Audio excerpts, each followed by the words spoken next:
9वें दिन राजा भोज सिंहासन पर बैठने के लिए उद्यत हुए।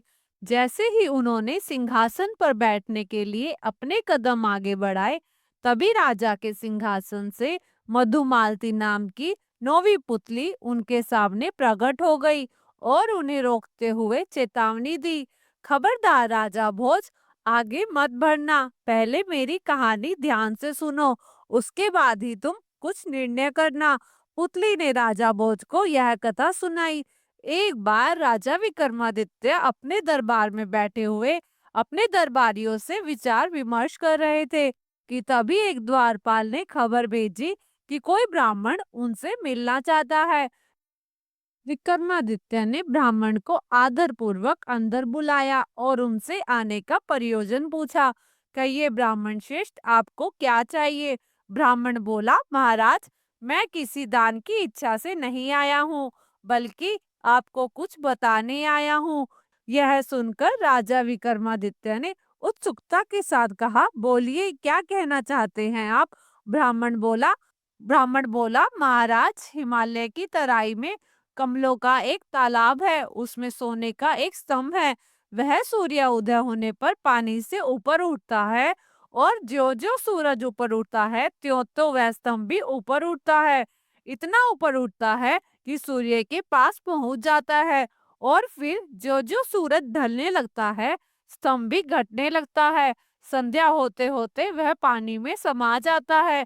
यह सुनकर राजा के मन में जिज्ञासा हुई कि ब्राह्मण का इससे क्या अभिप्राय है। ब्राह्मण उनकी जिज्ञासा भाप गया था। उसने विक्रमादित्य से कहा, महाराज, मैं भगवान इंद्र का दूत बनकर आपके पास आया हूँ, ताकि उनके आत्मविश्वास की रक्षा हो सके। सूर्य देवता को घमंड है कि समुद्र देवता को छोड़कर पूरे ब्रह्मांड में कोई भी उनकी गर्मी को सहन नहीं कर सकता। देवराज इंद्र उनकी इस बात से सहमत नहीं है। उनका मानना है कि उनकी अनुकंपा प्राप्त मृत्युलोक का राजा सूर्य की गर्मी की परवाह न करके उनके निकट जा सकता है। वह राजा आप हैं। ब्राह्मण की बात सुनकर विक्रमादित्य को सारी बात समझ आ गई। उन्होंने निश्चय कर लिया कि वह अपनी जान जोखिम में डालकर भी सूर्य भगवान के निकट जाकर उन्हें नमस्कार करेंगे तथा देवराज इंद्र के आत्मविश्वास की रक्षा करेंगे। ब्राह्मण को ऐसा वचन देकर विक्रमादित्य ने उन्हें बहुत सा धन देकर विदा किया। अगले दिन वे मानसरोवर की ओर जाने के इरादे से महल से बाहर आए। उज्जैन नगर की सीमा से बाहर आते ही उन्होंने राजसी पोशाक 7 आए सेवकों को दे दी और साधारण वस्त्रों में अकेले चल पड़े। एकांत स्थान पर पहुंचकर उन्होंने मां काली द्वारा दिए गए दोनों बेतालों को याद किया। याद करते ही दोनों बेताल उनके सामने उपस्थित हो गए। उन्होंने विक्रमादित्य से पूछा, महाराज, आपने हमें क्यों याद किया? कहिए, हम आपके लिए कौन सा कार्य करें? विक्रमादित्य बोले, हिमालय की तराई में कमलों का एक सुंदर सरोवर है, तुम मुझे उस सरोवर के पास पहुंचा दो। विक्रमादित्य से आदेश पाते ही बेतालों ने उन्हें अपने कंधों पर बिठाया और हिमालय की तराई में कमलों के सरोवर के पास पहुंचा दिया। दोपहर का समय था। सरोवर में रंग बिरंगे कमल खिले हुए थे। रह रहकर भौरे गुंजन कर रहे थे। रह रहकर सुगंध उठ रही थी। सोने का स्तंभ ऊपर उठकर सूर्य के पास पहुंच चुका था। विक्रमादित्य उस अनोखे दृश्य को देखकर आश्चर्य में डूब गए। वह टकटकी लगाकर सोने के स्तंभ की ओर देखने लगे। उन्होंने बड़े आश्चर्य के साथ उस दृश्य को भी देखा। जब सूर्य के ढलने के साथ साथ स्तंभ घटने लगा और घटते घटते संध्या समय सरोवर के पानी में समा गया। दूसरे दिन प्रातःकाल सूर्य उदय होने पर सोने का स्तंभ फिर जल से ऊपर उठा। विक्रमादित्य ने बेतालों से कहा, तुम हमें उस स्तंभ के ऊपर बिठाकर लौट जाओ। जब जरूरत होगी मैं तुम्हें बुला लूंगा। बेतालों ने विक्रमादित्य की आज्ञा का पालन किया। वे उन्होंने सोने के स्तंभ के ऊपर बिठाकर लौट गए। सूर्य भगवान धीरे धीरे ऊपर उठने लगे। उनके ऊपर उठने के साथ साथ ही सोने का स्तंभ भी ऊपर उठने लगा। ज्यों-ज्यों सोने का स्तंभ ऊपर उठता गया, त्यों-त्यों गर्मी बढ़ने लगी। सोने का स्तंभ जब सूर्य के पास पहुंचा तो भयानक गर्मी से विक्रमादित्य का शरीर जल गया और वो निष्प्राण हो गए। मध्य दोपहर तक सोने का स्तंभ सूर्य भगवान के रथ से टकराया। सूर्य भगवान ने अपना रथ रोक दिया। वह रोज दोपहर में इसी तरह अपना रथ रोककर स्तंभ पर बैठकर खाना खाया करते थे। उस दिन जब सूर्य भगवान अपना रथ रोककर खाना खाने के लिए सोने के स्तंभ पर उतरे, तो वहां एक मनुष्य के शव को देखकर आश्चर्य में डूब गए। वे मन ही मन सोचने लगे, यह मनुष्य इस स्तंभ पर कैसे आया? यह अवश्य ही कोई महान तेजस्वी प्रतापी मनुष्य है, क्योंकि किसी भी साधारण पुरुष में इस स्तंभ तक पहुंचने की हिम्मत नहीं हो सकती। यह सोचकर उनके मन में दया पैदा हो उठी। उन्होंने अपने कमंडल में से अमृत लेकर राजा विक्रमादित्य पर छिड़क दिया। अमृत की कुछ बूंदें पड़ते ही विक्रमादित्य जीवित हो उठे। उन्होंने भगवान सूर्य को नमस्कार किया और अपना परिचय दिया। विक्रमादित्य का परिचय जानकर भगवान सूर्य ने मुस्कुराकर कहा, देवराज इंद्र ने जैसा कहा था, मेरे सामने वह बात वैसे ही सत्य होकर आ गई। यह कहकर उन्होंने अपने कानों से स्वर्ण कुंडल निकालकर विक्रमादित्य को उपहार स्वरूप भेंट करते हुए कहा, राजन, जब भी आप इन कुंडलों को पहनकर राज सिंहासन पर बैठोगे तो मेरे समान ही प्रकाशवान बनोगे। यह कहकर सूर्य देवता ने अपना रथ आगे बढ़ा लिया। जैसे ही रथ आगे बढ़ा, स्तंभ भी घटने लगा। सूर्यास्त के साथ ही स्तंभ पूरी तरह से नीचे आ गया। नीचे आते ही विक्रमादित्य ने बेतालों को याद किया। बेतालों ने उन्हें स्तंभ से उतारकर उसी स्थान पर लाकर छोड़ा जहां से वो रवाना हुए थे।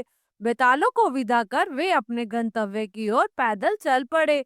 अभी वो कुछ दूर ही गए थे कि ब्राह्मण सन्यासी उनके सामने आकर आ खड़ा हुआ और बोला, आपके पास जो कुंडल है वह मुझे दे दो। यह सुनकर विक्रमादित्य बोले, आपको कैसे पता चला कि मेरे पास कुंडल है? सन्यासी बोला, अपनी योग शक्ति के द्वारा मैंने पता लगा लिया कि यह कुंडल आपको भगवान सूर्य ने दिए हैं और मुझे मालूम है कि आप उन्हें मुझे दे देंगे। मैंने आपकी दानवीरता के बारे में काफी सुन रखा है।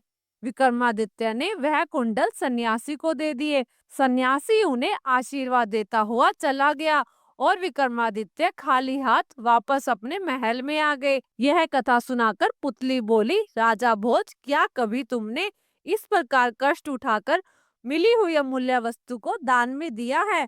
पुतली फिर बोली, राजा भोज, यहाँ बैठने के लिए तुम्हें राजा विक्रमादित्य जैसा होना पड़ेगा। इतना कहकर वह विक्रमादित्य के गुणों को बताने के लिए कहानी सुनाने लगी। सालों से शासन करते हुए एक बार राजा विक्रमादित्य के मन में हुआ कि प्रजा की खुशहाली के लिए एक यज्ञ करना चाहिए। उन्होंने शुभ मुहूर्त देखकर कई हफ्तों तक चलने वाला विशाल यज्ञ शुरू किया। राजा रोज रोज मंत्रों का उच्चारण करके अग्नि में आहुति देते थे।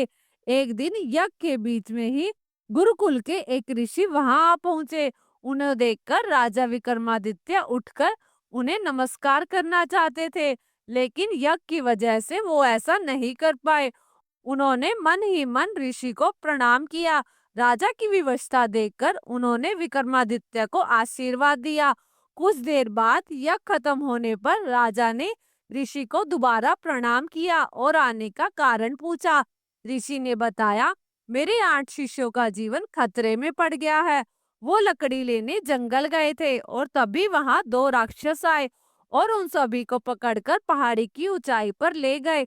शिष्यों को ढूंढते हुए जब मैं वहां पहुंचा तो राक्षस ने बताया कि उन्हें माँ काली के समक्ष बलि के लिए तंदुरुस्त क्षत्रिय चाहिए था, इसलिए उनके शिष्यों को पकड़ा है।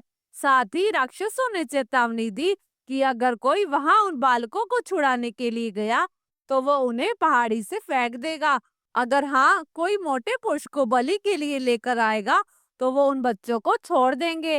ऋषि की पूरी बात सुनने और उन्हें इस तरह परेशान देखकर राजा विक्रमादित्य ने उस पहाड़ पर जाने की इच्छा जाहिर की।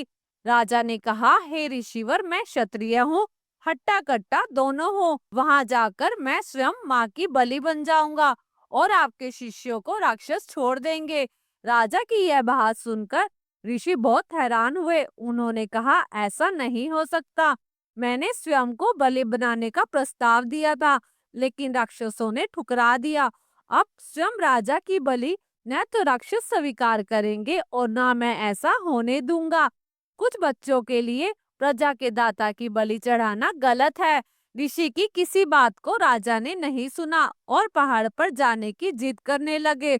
आखिर में उन्होंने ऋषि से कहा, देखिए मान्यवर, राजा का धर्म होता है कि वो प्रजा की रक्षा करे, चाहे उसके लिए राजा को अपनी जान ही दांव पर क्यों न लगानी पड़े। राजा को हट देखकर ऋषि ने उन्हें अपने साथ लेकर चले गए। दोनों कुछ घंटों बाद पहाड़ी की चोटी पर पहुंच गए। राक्षसों ने राजा विक्रमादित्य को देखकर पूछा, यहाँ तो आ गए हो, लेकिन शर्त के बारे में पता है ना? राजा ने जवाब दिया, हे राक्षसगण, मुझे सब पता है।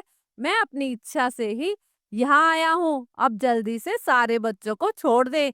राजा विक्रमादित्य की बात सुनकर एक राक्षस सभी बच्चों को लेकर उन्हें पहाड़ी की चोटी से नीचे छोड़ आया।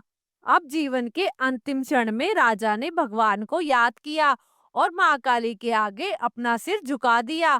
तभी दूसरा राक्षस अपनी तलवार लेकर जैसे ही उनके सिर पर प्रहार करने लगा, राजा थोड़े भी परेशान नहीं हुए और लगातार भगवान का नाम जपने लगे। तभी अचानक राक्षस ने अपने हाथों से तलवार को नीचे फेंक दिया। सिर न कटने पर राजा ने जब पीछे मुड़कर देखा तो वो हैरान हो गए। दोनों राक्षस बहुत सुंदर युवराज जैसे दिख रहे थे। उस समय पर्वत की पूरी चोटी चमकने लगी और वातावरण में फूलों की खुशबू फैल गई। राजा कुछ समझ नहीं पाए और आश्चर्य से उनकी तरफ देखने लगे। तब दोनों ने राजा को बताया कि वो इंद्र और वरुण देवता हैं, जो उनकी परीक्षा के लिए आए थे। दोनों देवों ने कहा, हमने तुम्हारी बहुत तारीफ सुनी थी, इसलिए देखना चाहते थे कि तुम अपनी प्रजा के लिए क्या कुछ कर सकते हो। अपनी प्रजा के लिए जान दांव पर लगाने में तुम संकोच करोगे या नहीं? हे राजन, आपके अंदर प्रजा के लिए इतना प्रेम देखकर हम बहुत प्रसन्न हैं। इतना कहने के बाद दोनों देवों ने राजा विक्रमादित्य को आशीर्वाद दिया और अपने लोक को चले गए। कहानी पूरी होते ही नवी पुतली मधुमालती ने राजा भोज से कहा कि अगर आपके अंदर भी ऐसे गुण हैं तो आप इस सिंहासन पर बैठने के लिए बढ़ना, वरना इसके बारे में कभी सोचना भी मत। इतना कहकर नौवी पुतली वहां से उड़ गई। नौवी पुतली की बात सुनकर राजा बहुत सोच में पड़ गए और वहां से चले गए। कहानी से सीख मिलती है, हमेशा हिम्मत और साहस से हर परिस्थिति का सामना करना चाहिए। किसी को मुसीबत में अकेले छोड़ने की जगह उसे उससे बचाने की कोशिश की जानी चाहिए।